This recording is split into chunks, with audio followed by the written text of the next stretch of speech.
Alright guys, welcome back to the channel. My name is Ron, and today we are going to be installing the MeLe Design Firm 900 series battery mount on my 2018 Subaru WRX.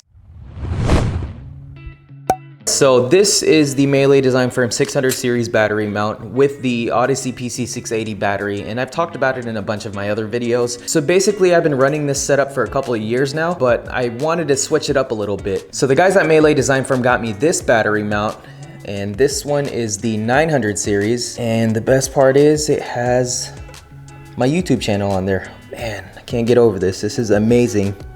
Yeah, it's etched in there. So I'll be removing this, and then we'll do kind of a side-by-side comparison. All right, so like I said, let's go ahead and start off by removing the 600 series mount. Gotta get my gloves on. Man, I use a lot of these gloves for these videos. If anyone wants to sponsor me for some gloves, just let me know.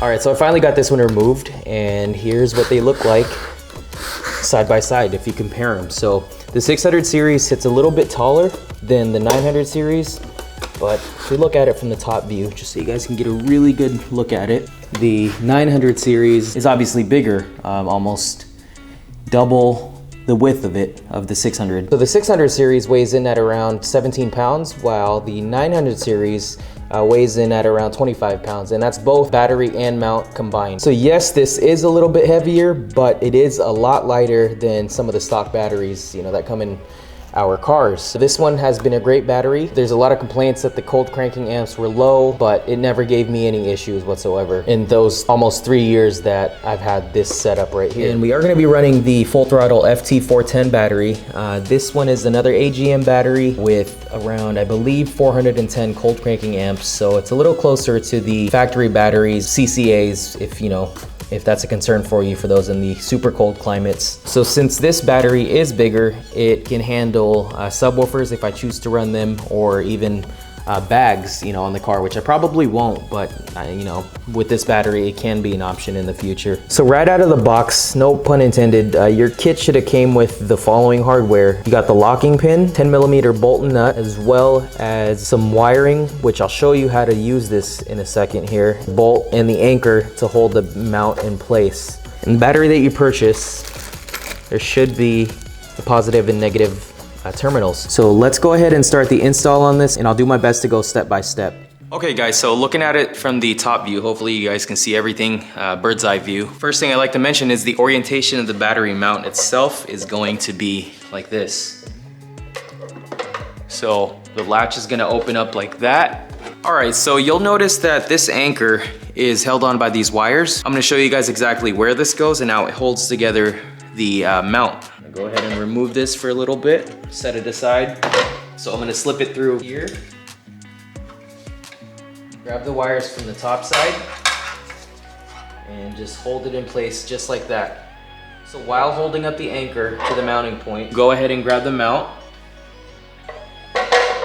and you are gonna slip it through this hole right here where my index finger is. And actually, I ended up putting a piece of protective tape on my mount right here, just because that's where it meets the body and I don't want to scratch it up. But once you fish that through, just want to place it down gently. Want to get your bolt. And go ahead and find that hole where the anchor is and start tightening it.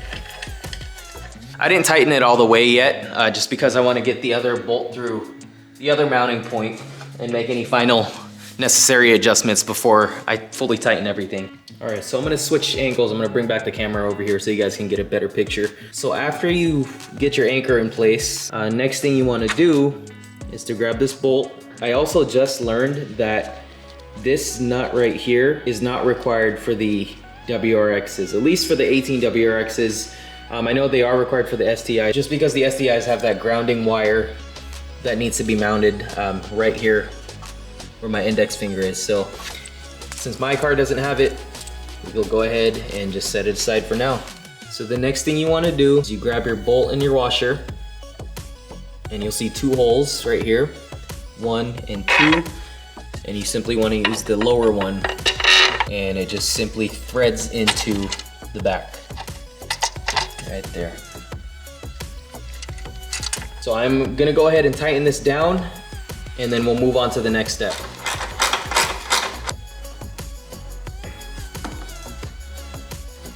So you could either remove these wires or leave them in there. It doesn't really matter. I'm gonna choose to just flatten them down and leave it in there. Now that we've tightened the 2 bolts, the next step would be to gently drop the battery in. And after you get the battery in place, it's time to go ahead and secure the terminals on there.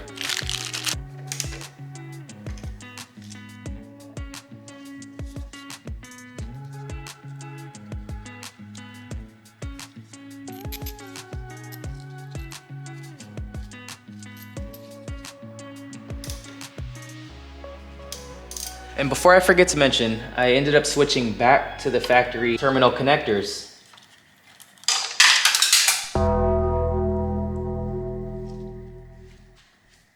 Okay, so as you guys just saw, I just dropped the 10mm nut, but not a big deal. I'll just have to find it later on. Luckily, we have the extra one that came with the kit, so we will be using that instead of the one that came from the factory. Back to what I was saying, I went back to the factory connection. For this, I had the little extension that connected directly to the battery, but I went back to this one right here, so it goes around the terminal. And what I'm gonna do is, they usually come like this from the factory.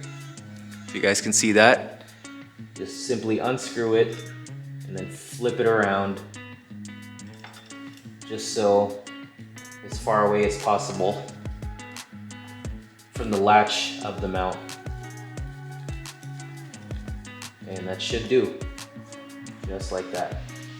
So coming from the 600 series mount, it was oriented a little differently, so now I'm gonna have to gain access to the bolt that's holding this in place and then spin it around so that the angle is on the opposite side now. I'm gonna skip right through this part. All right, now that we got both terminals oriented the correct way, we now want to plug in our battery. And when you're plugging your battery, you always want to start with the positive one, then the negative terminal. To top it all off, we just want to lock the latch down in place by inserting this pin.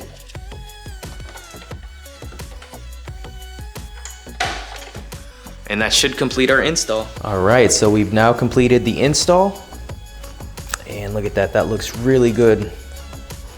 So with the 600 series, I know it sits up a lot higher than this one does, but even though this one's bigger, it'll still allow you to have clearance on this area if you ever want to run a front mount intercooler, because I know that piping rubs up on the stock battery, but this mount should work with it. Basically, it'll give you enough room so that it doesn't rub and scratch up the intercooler piping. So that was a super easy install, aside from the 10mm nut that I dropped. So anyway, if you're interested in your very own mount, go ahead and check out meledesignfirm.com. They have a various selection of batteries and mounts that you can choose from to suit your applications. As you just saw, it only took a couple of minutes to install. So if you want to shed some weight from the nose of your car, and if you want a durable battery, go ahead and check them out. I think I'm gonna go ahead and close out the video here. If you made it this far, thank you so much for watching.